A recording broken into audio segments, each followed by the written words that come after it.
Georges Simenon's Madame Maigret's Own Case. Dramatised by Alison Joseph. Starring Nicolas Le Prevost as Maigret, with Julian Barnes as Simenon, Julie Legrand as Madame Maigret, and Ron Cook as Sergeant Lucas. Madame Maigret's case, you called it? Quite rightly, too. Without Louise, you'd never have solved it. A somewhat simplistic view, Simenon. On the contrary, Madame Maigret excelled herself. And my men? You always did gloss over the real work, the endless checking, the interrogations. I don't like to bore my readers. You can see my point, surely. I have a story to tell. Do I complain about it being boring? No, but... Well then, we do the job. Me and my men, we question people, we keep an eye on things, we wear out our shoes. There's no glamour in it. I mean, take this case you claim was my wife's. The way you tell it is all drama, starting with the anonymous note that was sent to our department. A scrap of paper which said, "The bookbinder on the Rue de Turenne has burnt a body in his furnace." And then you sent someone to check and found 2 human teeth in the ashes. Anonymous notes and human teeth. But what you don't see is the other stuff, the endless checking, talking to the man's neighbours, the bar owners, the shopkeepers on the Rue de Turenne. And then there were those leaks to the press, which meant that every cab driver in Paris had a view on the case. You arrested him, though, the bookbinder. Yes, we had to. His lawyer didn't like it. His lawyer took advantage of a press interest to shout about his client's innocence in all the papers. Well, you can see his point. Our bookbinder didn't appear to be a murderer. Not your usual sort of criminal. A gentle soul, Franz Sturvels, from Flanders originally, a true craftsman. Considered the best bookbinder in Paris, as his whippersnapper of a lawyer was very fond of telling the press. He had a wife, Fernande, to whom he appeared devoted. It's always difficult, having to question a man like that. Monsieur Sturvels, let's start again, shall we? The teeth. Yes. Yes, the teeth. How do you explain it? I don't. The false telegram from Concarneau, claiming that your wife's mother was gravely ill, thereby causing your wife to leave Paris and not return for 3 days. Have tricks like that ever been played on you before? No, never. Dense smoke coming out of your chimney on Sunday. It was cold. And then there's a suitcase. Young Lapointe came to search your place and he saw a reddish-brown suitcase sticking out from under a table in the workshop. He says he tried to lift it and it was very heavy.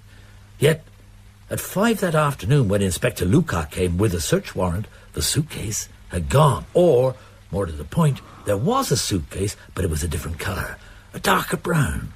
Lapointe swears it's not the same one, that the first one had a handle tied together with string. For heaven's sake, I'm a skilled leather worker. If I had to mend a suitcase, I wouldn't use string. One of the best, your lawyer says. Keen young man, isn't he? Young Leotard. I've been kept in custody since all this blew up. My wife's very anxious. Oh, yes, your wife. This has nothing to do with my wife. No, of course not. The fact that you met her when she wasn't like the others. A working woman. Boulevard de Sebastopol was her patch, wasn't it? It was a long time ago. She's very devoted to you, isn't she? And I to her. A man is lucky to have a wife like that. She's been bringing you food in, I hear. She's anxious that I eat properly. My wife's just the same.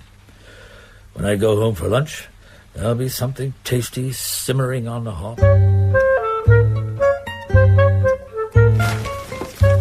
Oh, my dear. Have you been waiting ages? It's full of smoke in here. Oh. It's all ruined. Well, I'd left it cooking when I popped out for my dental appointment. I was only going to be an hour. I had to open all the windows. I knew you'd be cross, but it's not as if I could help No, I'm it. not cross. Oh, I'd like to see you coping with what I've been through. The little boy crying and wailing. Oh, my poor casserole. Absolutely blackened. I was a dentist. And there you are, eating bread and cheese. But I didn't even see the dentist. That's the whole point. I couldn't leave the place en verre, could I? Why ever not? I just told you it was the little boy. I had to stay with him for hours. Even though he made such a fuss, everyone thought I was trying to kidnap him. Which little boy? I told you some weeks ago about the nice lady in the blue suit and her child, but you didn't listen, as usual. Yeah, the one I've got to know sitting on the bench in the square waiting for the dentist. Oh. Yeah, well, she was there this morning, as usual.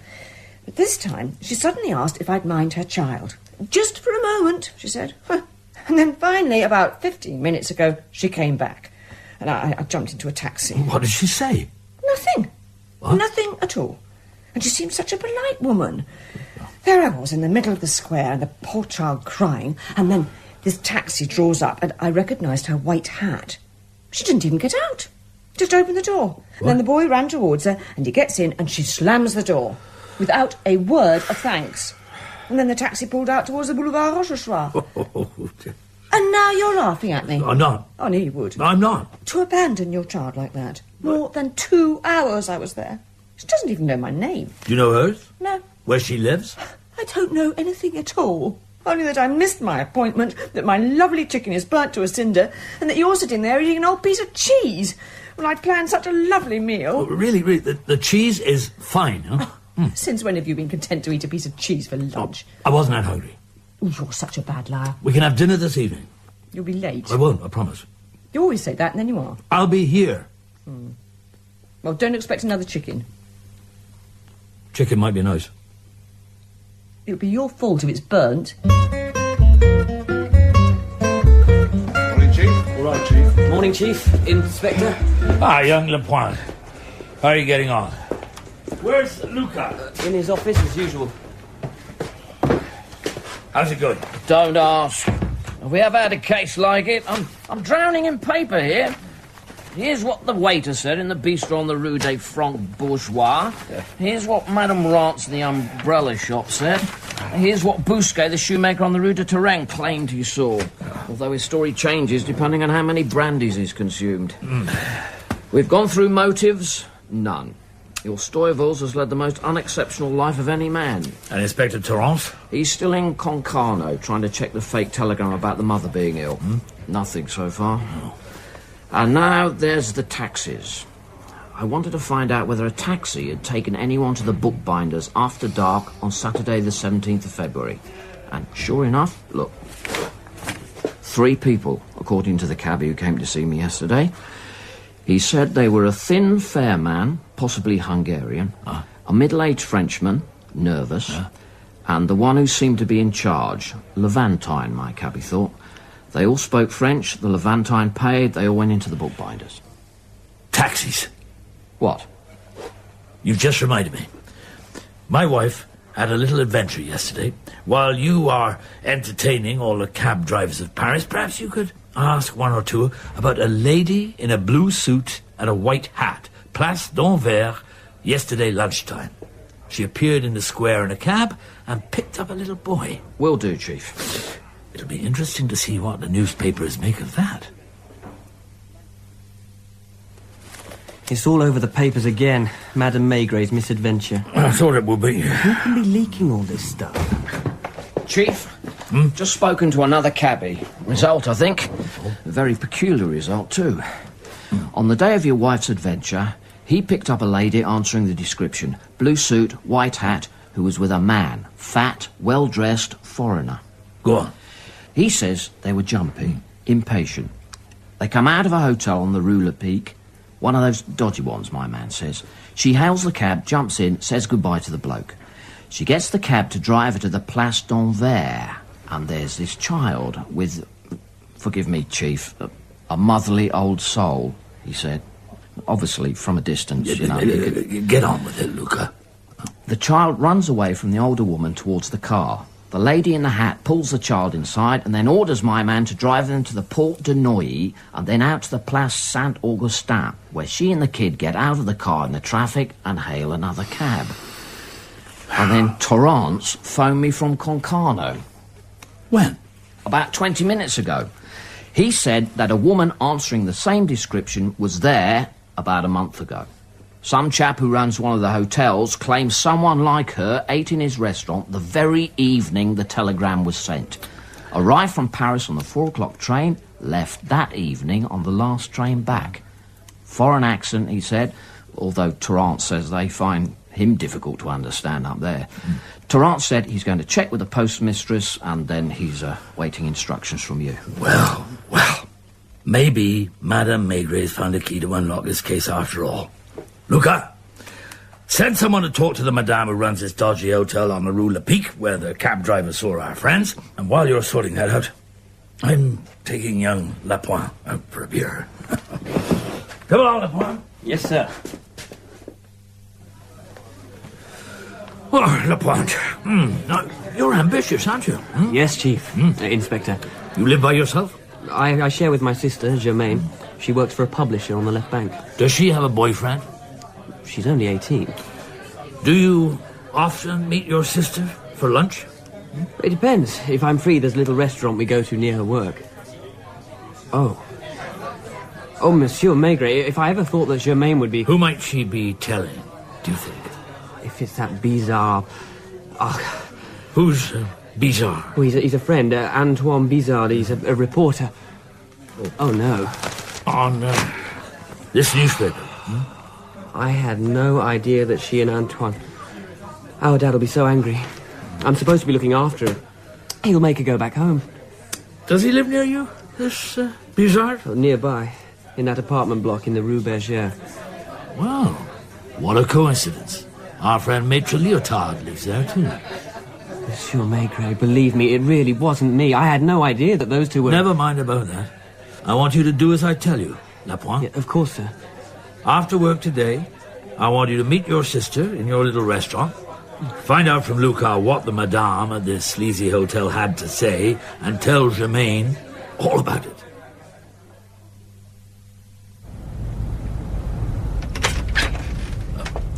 Madame Sturvels?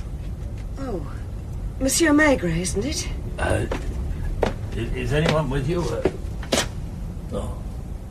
What are you doing here? You can see for yourself. Visiting, just like you. Monsieur Alfonsi. And how are my old friends on the Vice Squad? All the better without you. I could have had you all for unfair dismissal. But I'm not the sort of chap to bear a grudge. Especially when running a private detective agency seems to suit you so well. Does Maitre Leotard pay well? I've no idea what you're on about. I'm waiting. What for? For you to go.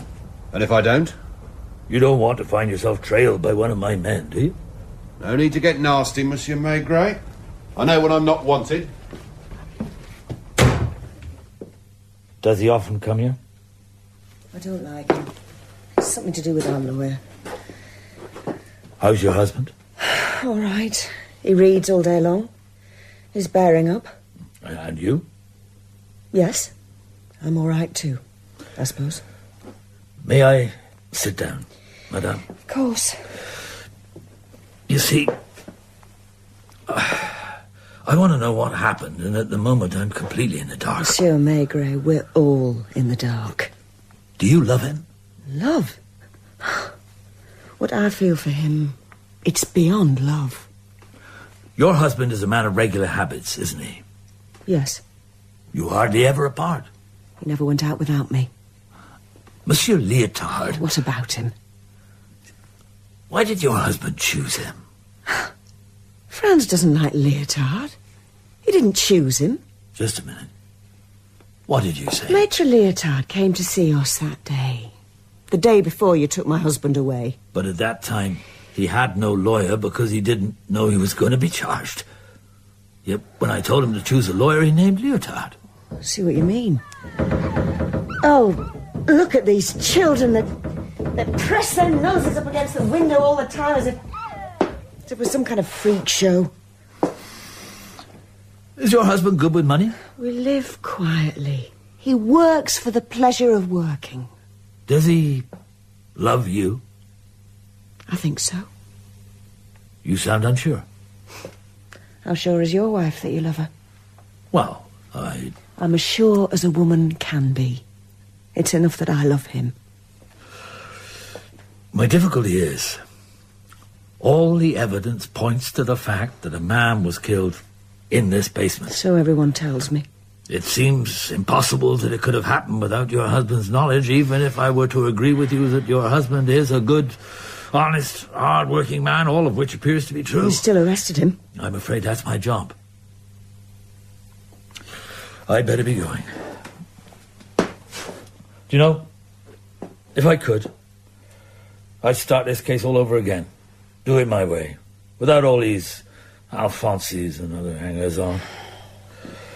Well, I'll leave you in peace, Madame Steufels. Peace? Monsieur Maigret, can you imagine what it would be like if the only person you've ever loved was behind bars? No, Madame, I can't. And the doubts, wondering what'll become of him, wondering what he knows. You see, Monsieur Maigret, if I don't have faith in him, who else will? Don't you feel that way about your wife? Well, I've never really thought. He believed in me, and now it's my turn to believe in him. Isn't that what marriage is for? Well, I'm not sure I've ever... You go home and ask your wife. I know what she'll say. Women know about these things. Yes. Perhaps they do.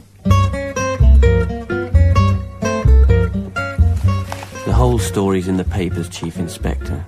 Everything we found out about the Hotel Beau Séjour in the Rue Lepic, about Monsieur Levine, who stayed there with his female companion and the child, and the angry Frenchman, it's all here. Excellent.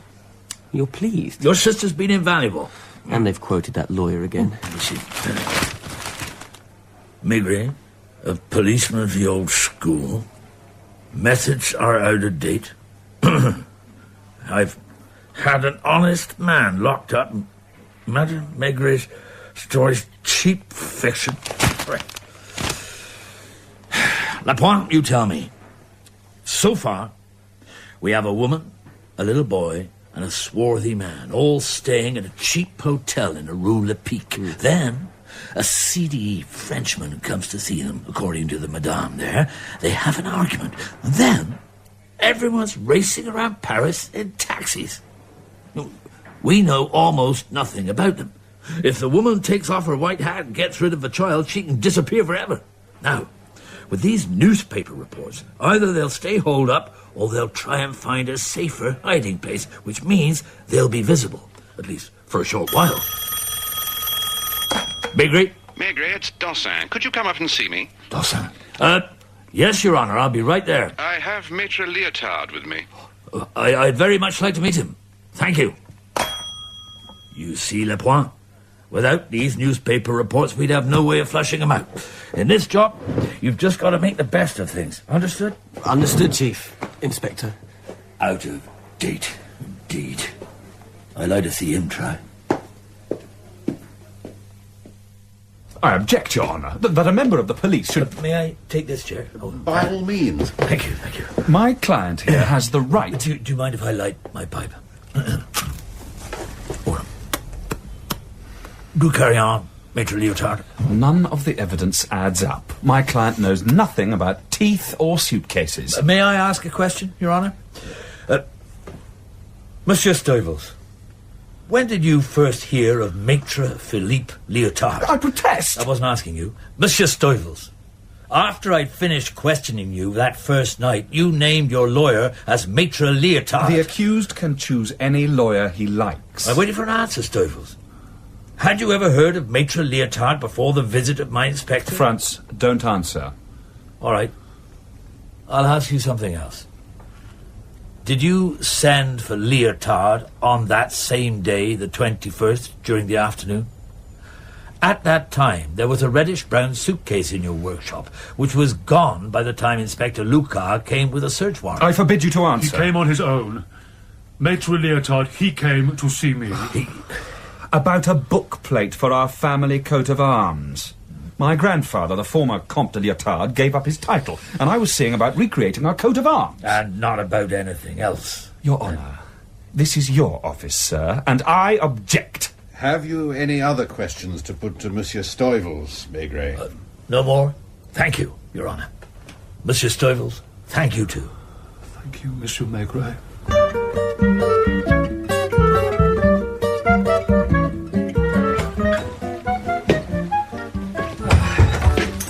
Oh, there you are. No supper then? I've only just got back myself. Oh, I've got completely soaked. It's your best clothes. Anyway, you never come home for meals these days. But you see, I began with the department stores, although I really wasn't sure. And then I did the whole of Rue Lafayette. Then I went up the Rue Notre-Dame de Lorette and along the Rue Blanche, all on foot and in the rain. What are you talking about? The hat, of course. Oh, the hat. Of course. It's been on my mind, this business of the white hat. And obviously it's not men's work. I mean, white hats have been in for some weeks now, but one hat is never exactly like another. And at least I'd had a good look at this one. Now, you don't mind if dinner's cold, do you? I've got some things from the Italian delicatessens. Parma ham, hors d'oeuvre. Oh, and look, they've started doing these lovely artichoke hearts. And the hat? Talking of hats, Maigret, yours is dripping rain onto the carpet. You see, I knew there was no point looking on the Rue Saint-Honoré or Avenue Matignon, but and it wasn't a hat from the Galerie au Printemps either. Somewhere between the two, I thought, and definitely a milliner's. And a milliner's with good taste. So I did all the little shops around the Place d'Anvers.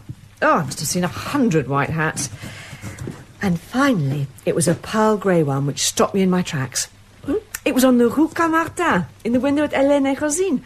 It was exactly the same hat, in another shade, with the little veil just here above the eyes. So you went in? Yeah, why is that so surprising? Was I surprised? Just because you can't see me trying on hats in a classy milliner's. I didn't say anything. Anyway, I did go in there, so there. And I asked in a perfectly normal way whether they had the same hat in white. And she said, no, they had it in pale blue, yellow and jade green. They'd sold the white one more than a month ago. So I sighed and said, oh, that must have been the one my friend was wearing. Oh, dear, I was blushing. I could see myself in all the mirrors. Nearly as bad a liar as you are. And then she said, well, do you know the Comtesse Panetti? With this tone of surprise, which I have to say was rather rude. And I said, yes, I'd met her, and that I'd very much like to see her again, because she'd asked me for some information, and now I'd mislaid her address. And then she said, well, she's almost certainly still at the Claridge. There. I thought you'd be pleased. I am. I thought I'd done rather well. Yes. You have. Well, you've been so grumpy recently. I was only trying to help. I'm just thinking about something. Next time I won't even bother. It was just something that Madame Stuyvels said. Who? Madame Stuyvels, the wife of our poor bookbinder. Well, I've been seeing her. She said that marriage is all about believing in each other, and that you'd know what she meant. I think that's what she said. She said that? Yes. Yes, she did. Oh. Poor her. With her husband locked up like that. Yes. So, are you going to cross-examine the porter at the Claridge, or shall I? Me? What do you think I am? A police inspector? Come and have some supper, you silly boy.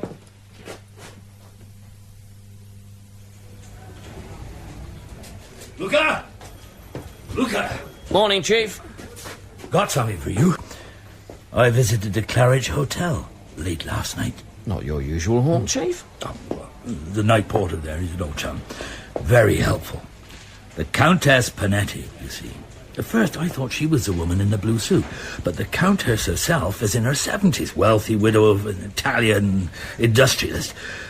She has an Italian maid, Luca, who wears a blue suit and a white hat and is called Gloria Lotti.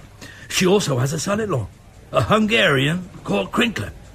And the Countess's daughter eloped with this man, and then they separated, but he seems to be trying to build bridges with his ex-mother-in-law. He's also broke. Maigret, wait. Slow down.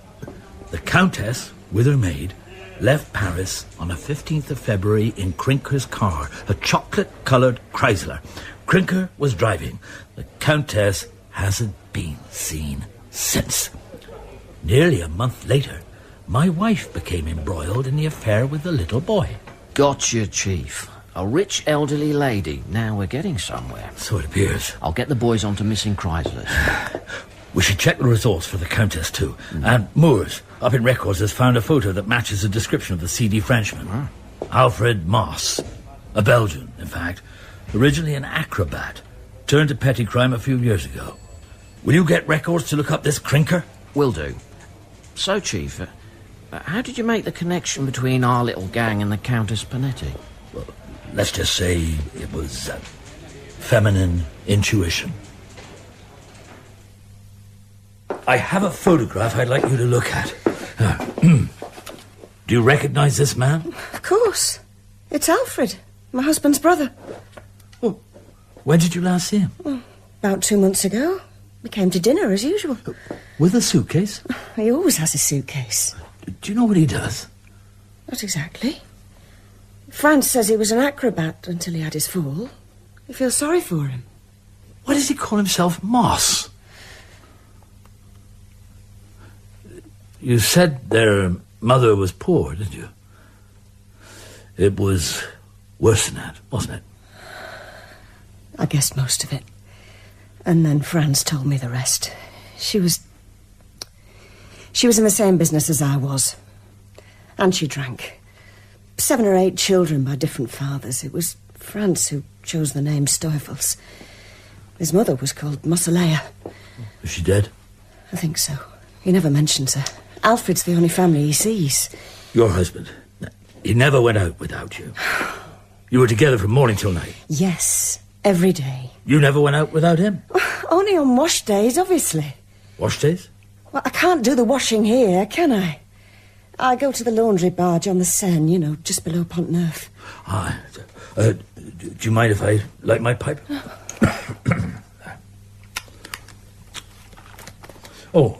By the way, have you heard of a Countess Panetti? No? Or her son-in-law, Mr. Crinker? No? Oh, well. And now I have a question for you, Monsieur Maigret.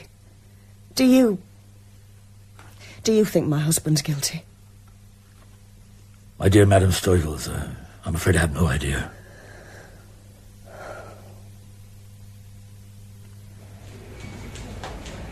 Good morning. Young Lepoint, good morning to you. What a fine day. You can tell how an investigation is going, Lepoint, by whether Monsieur Maigret wishes you a good morning. So, today's a good day, then? I've arranged to project Alfred Moss's image in the cinemas after the newsreels asking for information. I thought I'd make the best use of the technology available to us. You see, Lepoint, in this job... Maigret? From where? Lagny? By the River Marne, as I thought. Hello, Inspector? Yes? Right. A Chrysler, yes? Brought up from a river, you say, yes. Body? In the water, a month. We'll be right there. I'll be bringing Dr. Paul, my pathologist. He likes that kind of thing. If I'm not mistaken, we found a Countess Panetti, but probably not her jewels.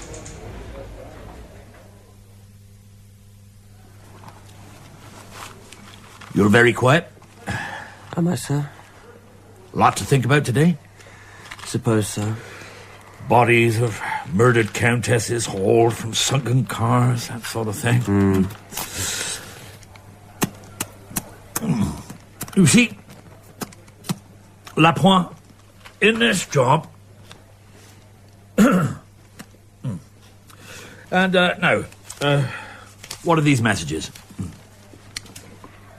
Well. Apparently, if I can make out Lucas's dreadful handwriting, a young woman came in with her father, having seen the photo of Moss. I knew the newsreel idea was a good one. And he says Moss had been lodging with them, called himself Peters. Peters, alias Moss, went out on the night of that Saturday in February, which of course is when Madame Stoffels had been lured away to Concarneau. Reappeared the next day, then didn't leave his room for a week.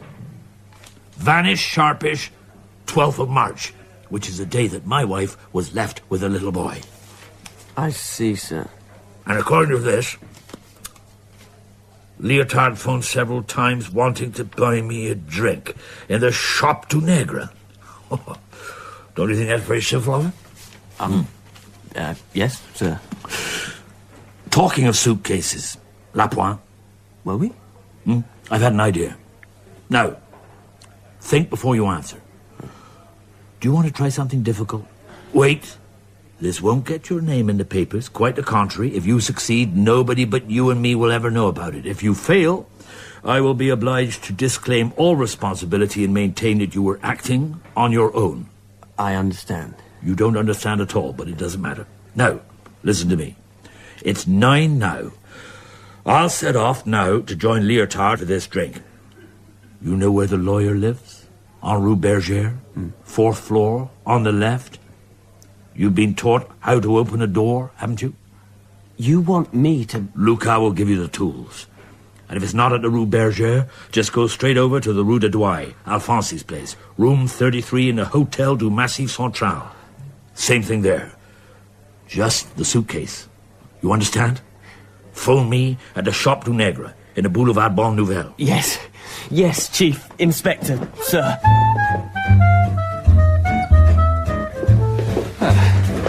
What'll you have? A beer? Oh, thank you. Waiter, a beer and brandy and water. So, how's the investigation? Has your appeal had any results? Maitre Leotard, why did you invite me here? Well, maybe it was to make peace. I feel I've been a bit short with you. You see, I respect you, Maigret. We're both doing our jobs. It's just that yours is to corner my client. Mine is to rescue him. To the extent of becoming his accomplice? I don't know what you mean. But if that's how you want it, I'll come straight to the point. Lovely.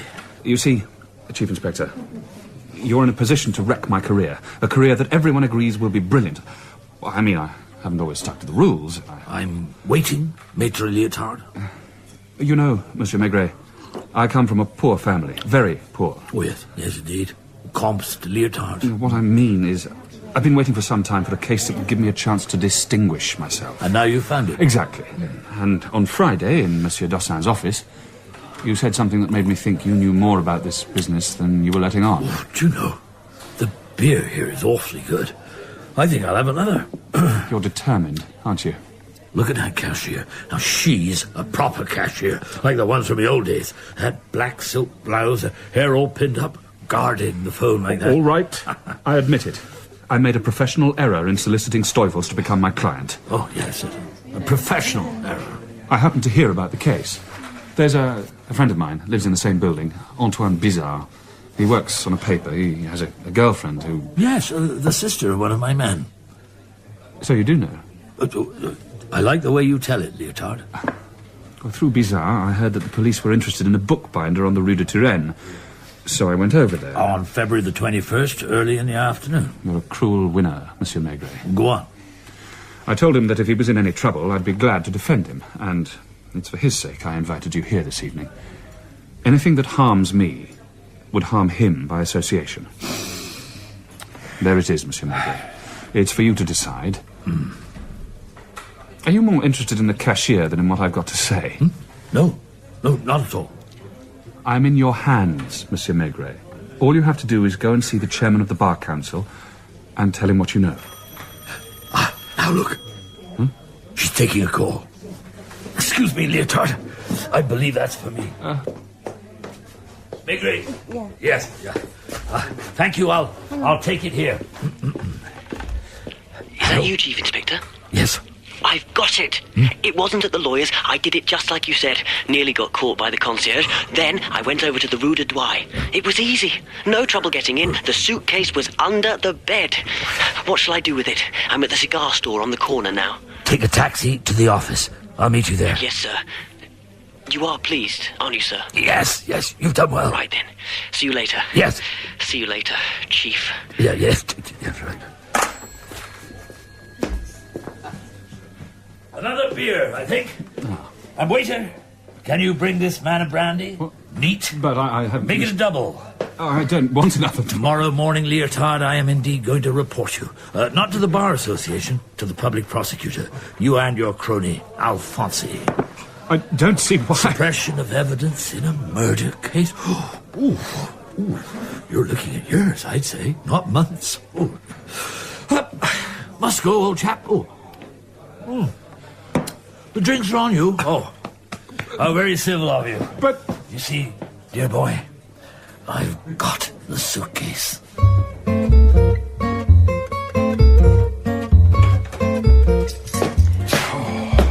Oh, there you are.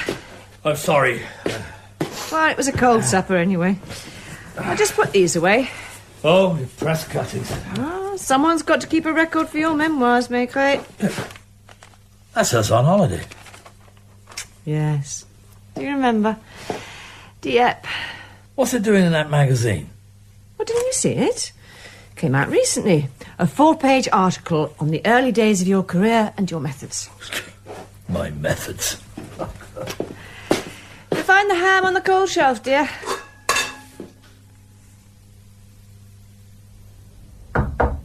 Come in. Oh, Maigret. Good morning. Are you going away? I beg your pardon? You're carrying a suitcase. Yes. Oh, good heavens, the suitcase. He's looking at several years inside, Your Honour. So, Look, that's why it's so heavy. Bookbinder stamps? At first glance, but in fact, seals of various sovereign states. Here's one for the United States. And official seals, government departments. Passport forgery? Exactly. Sturvel's brother Alfred provided him with the models and the passports. Have they been in this business long? Roughly 2 years, judging by the bank accounts. I've been on the phone to most of the banks in Paris this morning. So, Alfred Moss is a professional. Alfred Moss, first and foremost, is a clown, an acrobat. But a couple of years ago, he found out that fake passports, especially for America, were worth fortunes. That's when he thought of his brother. It occurred to him that a bookbinder would be able to do just as good a job with the official seals. But why should Sturvels have accepted to do it? In my experience, people who've known the kind of poverty that he knew as a child, real grinding poverty, I mean, have such a terror of the bad days that they're capable of anything. When did they do this? Wash days, Your Honour. Almost every Monday, Moss would arrive with his suitcase. But the young woman with the child, and the Countess Panetti. I'm coming to that. But I've had another question on my mind. Why, on Tuesday, 12th of March, when everything seemed quiet, was there that sudden flare-up which ended in the groups dispersing? I mean, the incident in the Place d'Anvers, which my wife happened to witness. Why did they suddenly behave as if we were onto them? And it was only last night that, through the wildest chance, I found the answer. My wife was sitting at our table with one of these silly articles about me, which featured an old photo of Madame Maigret and myself on holiday. And it was published on Tuesday, 12th of March. And sometime last night, it dawned on me. I realized that Moss must have seen the magazine, and this morning I checked with the family with whom Moss was lodging, and indeed he had. He'd seen the photographs, so he'd have connected the woman on the bench who waited each week for the dentist with the wife of the chief inspector in charge of the investigation. But it was a coincidence. But why would Moss have assumed that? He must have quite naturally concluded that we were on his track. The group scattered after that. Do you expect to catch them? Oh, in a week, or a month, or a year. You know how these things are. Well, I've asked them to bring Sturvels up. Do you think he'll talk? I think he will. So, there they were. Monsieur and Madame Sturvels, sitting in the judge's office. And a much subdued Leotard, too. How very satisfying. Yes, it was. And poor Sturvels talked. There was no reason for him not to. There was no one left to protect. So, Sturvels. That Saturday night, Moss, Levine, and a third man, probably Krinker, came to your house. Yes. When your wife was out of the way. That wasn't my idea. I didn't even know about it. At first, I refused to let them in. I was reading. Listen, be quiet. No, Sturvels explained that there were 3 men, his brother and 2 strangers. One was large and dark, the other thin, nervous. The nervous man was Hungarian and wanted a passport for the States. So Sturvels was about to get to work when suddenly there was a shot. The heavy man, Levine, had shot the Hungarian, who of course was Krinker. And Levine explained all about Krinker and the Countess, how after he, Levine, had shot the Countess at the side of a river, Krinker had lost his nerve and become a liability. And then poor old Sturvels was asked to light the furnace. It raises a ghastly image, doesn't it, Maigret? The furnace burning all night. Sturvels having to get out all his sharp tools. How you enjoyed writing it. They spent the night in my workshop. It took a very long time. My brother drank a lot of brandy. I knew about Levine already. I knew Alfred was working for him.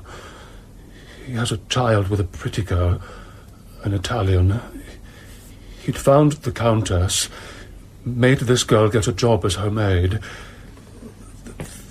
There were some things I only worked out later, like that Levine must have planned the whole thing in advance. He'd wanted to get Krinker out of the way. He knew what was going to happen that night. That's why he sent Gloria to Concarneau to send the telegram. Krinker, you see, he liked to live well. Since his divorce, the old lady would give him small amounts of money. But he wanted enough to get to the States. He thought it was just going to be a theft, not a murder. Was it on the night of Krinker's death that you found out all this? Yes. We talked, Alfred and me. We had to wait hours while they... I'm sorry. It's been difficult to forget. When I close my eyes at night, and for my wife to hear it all now for the first time. May I sit by her? Of course.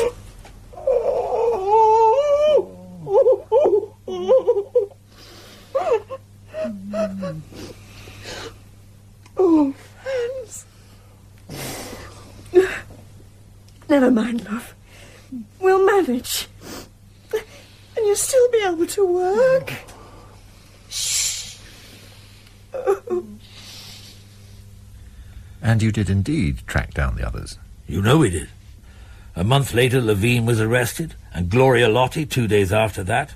Her son had been entrusted to a peasant couple. She refused to say where. Alfred Moss killed himself 4 years later. The Countess's jewels had been at the hotel all along. And the shoemaker never admitted that it was he who had sent the note. You see? There you go again. How can you know that? It's typical of you. I have to tell a story, Maigret. Anonymous notes. Utterly fanciful. Gives us a bad name. Those of us who are trying to do a job. It's painstaking work, often very dull. I'm not complaining, but really, the shoemaker indeed. Why can't you just write the story as it really happened? It's like all these pipes I'm supposed to smoke. Things as they are just never exciting enough for you, are they?